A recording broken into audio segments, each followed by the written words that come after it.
ಮಕ್ಕಳಿಗೆ ಅಗತ್ಯವಿರುವಷ್ಟು ಪುಸ್ತಕಗಳನ್ನು ಖಾಸಗಿ ಶಾಲೆಗಳು ಖರೀದಿಸುತ್ತವೆ.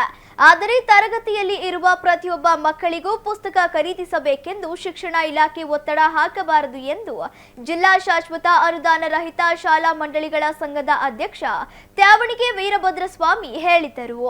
ಸುದ್ದಿಗೋಷ್ಠಿಯಲ್ಲಿ ಮಾತನಾಡಿದ ಅವರು, ಶಿಕ್ಷಣ ಇಲಾಖೆ ಸೂಚಿಸಿದ ಪಠ್ಯಕ್ರಮವನ್ನು ನಾವು ಬೋಧಿಸುತ್ತೇವೆ. ಆದರೆ ಇಲಾಖೆ ಸೂಚಿಸಿದ ಸಂಖ್ಯೆಯಷ್ಟು ಪುಸ್ತಕಗಳನ್ನು ಕಡ್ಡಾಯವಾಗಿ ಖರೀದಿಸುವುದಿಲ್ಲ. ಎಲ್ಲ ಖಾಸಗಿ ಶಾಲೆಗಳು ಶ್ರೀಮಂತವಾಗಿರುವುದಿಲ್ಲ. ಬಡ ಹಾಗೂ ಮಧ್ಯಮ ವರ್ಗದ ಮಕ್ಕಳು ಓದುತ್ತಿರುವ ಶಾಲೆಗಳು ಇವೆ. ಕೆಲ ವಿದ್ಯಾರ್ಥಿಗಳು ತಮ್ಮ ಅಕ್ಕ ಅಣ್ಣಂದಿರ ಹಳೆಯ ಪುಸ್ತಕಗಳನ್ನು ಬಳಸುತ್ತಾರೆ. ಆದರೂ ಡಿಡಿಪಿಐ ಸೇರಿದಂತೆ ಅಧಿಕಾರಿಗಳು ತರಗತಿಯಲ್ಲಿ ಇರುವ ವಿದ್ಯಾರ್ಥಿಗಳ ಸಂಖ್ಯೆಗೆ ಅನುಗುಣವಾಗಿ ಪುಸ್ತಕ ಖರೀದಿ ಮಾಡುವಂತೆ ಒತ್ತಡ ಹೇರುತ್ತಿದ್ದಾರೆ. ಪುಸ್ತಕ ಖರೀದಿಯನ್ನು ಕಡ್ಡಾಯ ಮಾಡಿದರೆ ಕೋರ್ಟ್ ಮೆಟ್ಟಿಲೇರಬೇಕಾಗುತ್ತದೆ ಎಂದರು. ಸುದ್ದಿಗೋಷ್ಠಿಯಲ್ಲಿ ಪ್ರಧಾನ ಕಾರ್ಯದರ್ಶಿ ಎಚ್.ಜಿ. ಪ್ರಕಾಶ್, ಮಂಜುನಾಥ್ ಸ್ವಾಮಿ, ಪಂಚಾಕ್ಷರಿ, ಚೇತನ್ ಕುಮಾರ್, ವೀರೇಶ್, ಗಂಗಾಧರ್ ಸ್ವಾಮಿ, ಕುಮಾರ್ ಸೇರಿದಂತೆ ಮತ್ತಿತರರಿದ್ದರು. ಖಾಸಗಿ ಶಾಲೆಗಳಿಗೆ ತಮ್ಮೆಲ್ಲರಿಗೂ ಗೊತ್ತಿದ್ದ ಹಾಗೆ ಯಾವುದೇ ಸರ್ಕಾರ ಬರಲಿ ಖಾಸಗಿ ಶಾಲೆಗಳ ವಿರುದ್ಧವಾಗಿಯೇ ಕಾರ್ಯತಂತ್ರವನ್ನು ರೂಪಿಸ್ತಕ್ಕಂಥದ್ದು, ಪ್ರೈವೇಟ್ ಸ್ಕೂಲ್ ನಡೆಸೋದೇ ಕಷ್ಟ ಅನ್ನೋ ರೀತಿಯಲ್ಲಿ ರೂಲ್ಸನ್ನು ಏರ್ತಕ್ಕಂಥದ್ದನ್ನು ತಾವೆಲ್ಲರೂ ಕೂಡ ನೋಡ್ತಾ ಇದ್ದೀರಾ. ಸಾಕಷ್ಟು ಬಾರಿ ನಮ್ಮ ಸಂಘಟನೆ ನಿಮ್ಮ ಮುಖಾಂತರ ಸರ್ಕಾರಕ್ಕೆ ಅನೇಕ ಬಾರಿ ಮನವಿ ಮತ್ತು ಎಚ್ಚರಿಕೆಯನ್ನು ಕೂಡ ಕೊಟ್ಟಿದೆ. ಈ ಒಂದು ಇವತ್ತಿನ ಸರದಿ ಏನಪ್ಪ ಅಂದರೆ ಪಠ್ಯಪುಸ್ತಕದ ಬಗ್ಗೆ. ಪಠ್ಯಪುಸ್ತಕ ತಗೊಳ್ಳೋ ವಿಚಾರವಾಗಿ ಮೊದಲೆಲ್ಲ ಪಠ್ಯಪುಸ್ತಕಗಳು ಯಾವ ಅಂಗಡಿಗಳಲ್ಲಿ ಸಿಗ್ತಾಯಿದ್ವು. ಇತ್ತೀಚಿನ ವರ್ಷ ಒಂದು 8-10 ವರ್ಷಗಳಿಂದ ಗೋರ್ಮೆಂಟ್ ಬುಕ್ಸ್ ಕೊಡ್ತಾಯಿದೆ. ಅದನ್ನು ನಿಲ್ಲಿಸ್ರಿ ಅಂತ ಸಾಕಷ್ಟು ಬಾರಿ ನಾವು ಹೋರಾಟ ಮಾಡಿದ್ರೆ ಅದು ಸಫಲ ಆಗಿಲ್ಲ. ಆದರೂ ಕೂಡ ಇರಲಿ, ಮತ್ತು ಬುಕ್ಸ್ ತಗೊಳ್ಳೇಬೇಕು ಅಂತಕ್ಕಂಥ ನಿಟ್ಟಿನಲ್ಲಿ ನಾವು ತಗೊತಾ ಇದ್ವಿ. ಈ ವರ್ಷ ಏನು ಮಾಡಿದ್ದಾರೆ ಅಂದರೆ, ಎಷ್ಟು ಸ್ಯಾಟ್ಸಲ್ಲಿ ಎಷ್ಟು ಮಕ್ಕಳು ಇರ್ತಾರೆ ಅಷ್ಟು ಬುಕ್ ತಗೋಬೇಕು ಅಂತಕ್ಕಂಥದ್ದನ್ನು ಹೇಳ್ತಾ ಇದ್ದಾರೆ. ಉದಾಹರಣೆಗೆ 60 ಮಕ್ಕಳು ಫಸ್ಟ್ ಸ್ಟ್ಯಾಂಡರ್ಡಲ್ಲಿದ್ದರೆ 60 ಬುಕ್ಕು ತಗೋಬೇಕು ಅಂತ ಹೇಳ್ತಿದ್ದಾರೆ. UKGಯಲ್ಲಿ 15 ಮಕ್ಕಳು ಇರ್ತಾರೆ. ಅವರು ಫಸ್ಟ್ ಸ್ಟ್ಯಾಂಡರ್ಡಿಗೆ ಬಂದಾಗ 15 ಅಷ್ಟೇ ಆಗತ್ತೆ. 60 ಬುಕ್ ತಗೊಂಡ್ರೆ ವೇಸ್ಟ್ ಆಗುತ್ತೆ.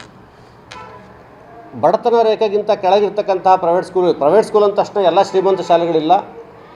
ಮಿಡ್ಲ್ ಕ್ಲಾಸ್ ಮಕ್ಕಳು ಓದ್ತಕ್ಕಂಥದ್ದು, ಬಡವರು ಓದ್ತಕ್ಕಂಥ ಸಣ್ಣ ಪುಟ್ಟ ಶಾಲೆಗಳನ್ನು ಕೂಡ ನಾವು ಪರಿಗಣಿಸ್ಬೇಕು ಸರ್ಕಾರ ಅಂತ ಈ ಮೂಲಕ ವಿನಂತಿಯನ್ನು ಮಾಡ್ತೇನೆ. ಓದೋಷದ ಬುಕ್ ಇದೆ, ನಮ್ಮ ಅಣ್ಣನ ಬುಕ್ ಇದೆ, ನಮ್ಮ ಅಕ್ಕನ ಬುಕ್ ಇದೆ, ನಾವು ಓದ್ತೀವಿ, ನಮಗೆ ಬುಕ್ಸ್ ಬೇಡ ಅಂತಕ್ಕಂತಹ ಪೋಷಕರು ತುಂಬ ಜನ ಇದ್ದಾರೆ ಪ್ರೈವೇಟ್ ಸ್ಕೂಲ್ಗಳಲ್ಲಿ. ಅವರಿಗೆ ನ್ಯಾಯ ಸಿಗಲ್ಲ ಇದರಿಂದ. ಎಲ್ಲ ಬುಕ್ಸ್ ಈಗ ನಮಗೆ ಗೌರ್ಮೆಂಟ್ ಬುಕ್ಸ್ ತಗೊಳ್ಳೇಬೇಕು ಅಂದರೆ ನಾವು ಅನಿವಾರ್ಯ ಪೋಷಕರಿಗೆ ಬುಕ್ಸ್ ತಗೊಳ್ಳೇಬೇಕು ಅಂತ ಹೇಳ್ಬೇಕಾಗತ್ತೆ, ಸೇಲ್ ಮಾಡಲೇಬೇಕಾಗುತ್ತೆ. ಹಂಗಾಗಿ ಬುಕ್ಸನ್ನು ಇಷ್ಟೇ ತಗೊಳ್ರಿ ಅಷ್ಟೇ ತಗೊಳ್ರಿ ಅಂತ ನಮಗೆ ಕಡ್ಡಾಯ ಮಾಡಬೇಡ್ರಿ, ವ್ಯಾವಹಾರಿಕವಾಗಿ ನಮ್ಮನ್ನು ನೋಡಬೇಡ್ರಿ ಅಂತಕ್ಕಂಥದ್ದು ಸರ್ಕಾರಕ್ಕೆ ಮತ್ತು ಇಲಾಖೆಗೆ ನಿಮ್ಮ ಮೂಲಕ ಮನವಿಯನ್ನು ಮಾಡ್ಕೊಳ್ತಾ ಇದ್ದೇವೆ. ಈ ಸುತ್ತೋಲೆ ಹೊರಡಿಸ್ತಾರೆ ಪಠ್ಯಪುಸ್ತಕದ ವಿಷಯದಲ್ಲಿ. 3/10/24 ಇಲಾಖೆ ಸುತ್ತೋಲೆಯಲ್ಲಿ ಶಿಕ್ಷಣ ಕಾಯ್ದೆ 1983 ಸೆಕ್ಷನ್ 7 ಪ್ರಕಾರ ನಾವು ಸ್ಪಷ್ಟೀಕರಣ ಕೇಳ್ತಾ ಇದ್ದೇವೆ. ನೀವು ಕಡ್ಡಾಯವಾಗಿ ಸರ್ಕಾರವನ್ನೇ ಮುದ್ರಿಸಿದ ಪಠ್ಯಪುಸ್ತಕಗಳನ್ನೇ ಕರೆಸಬೇಕು ಅಂತ ಎಲ್ಲೂ ರೂಲ್ಸ್ ಇಲ್ಲ. ಗೋರ್ಮೆಂಟೇ ಪ್ರಿಂಟ್ ಆಗಿದ್ದನ್ನ ತಗೋಬೇಕು ಅಂತ ರೂಲ್ಸ್ ಇಲ್ಲ. ಅವರು ಶಾಲೆಯವರಿಗೆ ಏನು ಮಿಸ್ಗೈಡ್ ಮಾಡ್ತಾ ಇದ್ದಾರೆ ಅಂತಂದರೆ, ನೀವು ಪರ್ಮಿಷನ್ ತಗೋಬೇಕಾರೆ ಪಠ್ಯಕ್ರಮ ಅನುಸರಿಸಲೇಬೇಕು, ಇಲಾಖೆ ಹೊರಡಿಸಿದ ನಿಯಮಗಳನ್ನು ಅನುಸರಿಸ್ತೀವಿ ಅಂತ ಪರ್ಮಿಷನ್ ತಗೊಂಡಿರ್ತಿರಲ್ಲ, ಈಗ ಯಾಕೆ ನಮ್ಮ ವಿರುದ್ಧ ಮಾತಾಡ್ತೀರಿ ಅಂತಕ್ಕಂಥದ್ದನ್ನು ಹೇಳ್ತಾರೆ. ಆದರೆ ನಮಗೆ ಪರ್ಮಿಷನ್ ಕೊಡ್ಬೇಕಾದ್ರೆ ಏನು ಹೇಳಿದ್ದಾರೆ, ಪಠ್ಯಕ್ರಮವನ್ನು ಅನುಸರಿಸ್ರಿ ಅಂತ ಹೇಳಿದ್ದಾರೆ. ಪಠ್ಯ ಪುಸ್ತಕವನ್ನು ಅನುಸರಿಸ್ರಿ ಅಂತ ಎಲ್ಲಿಯೂ ಕೂಡ ರೂಲ್ಸ್ ಇಲ್ಲ. ನಾವು ಪಠ್ಯಕ್ರಮವನ್ನು ಅನುಸರಿಸ್ತಾ ಇದ್ದೇವೆ. NCERT ಪ್ರಕಾರ ಎಲ್ಲ ಬುಕ್ಸ್ಗಳಿದ್ದಾವೆ. ಇಲಾಖೆ ಬೇಕಾದರೆ ಇನ್ಸ್ಪೆಕ್ಷನ್ ಮಾಡಲಿ. NCERT ಬಿಟ್ಟು ಬೇರೆ ಪಠ್ಯಕ್ರಮ ಏನಾದರೆ ನಮ್ಮ ಮೇಲೆ ಆಕ್ಷನ್ ತಗೊಳ್ಳಿ.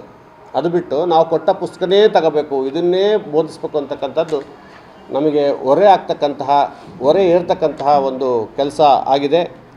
ಏನಾಗಿದೆ, CRP ಮತ್ತು BOಗಳು DDPಗಳು ಮೇಲಿಂದ ಒತ್ತಡ ಇದೆ ಅಂತೇಳಿ ಸ್ಕೂಲವ್ರಿಗೆ ಎದುರಿಸಿ ನಿಮ್ಮ ಸ್ಕೂಲ್ನ ರದ್ದು ಮಾಡ್ತೀವಿ ಅಂತ ಎದುರಿಸಿ ಭಾಳ ಶಾಲೆಗಳಿಗೆ ಆಲ್ರೆಡಿ ಬುಕ್ಸ್ನ ಇಂಡೆಂಟ್ ಹಾಕಂಗೆ ಮಾಡಿದ್ದಾರೆ.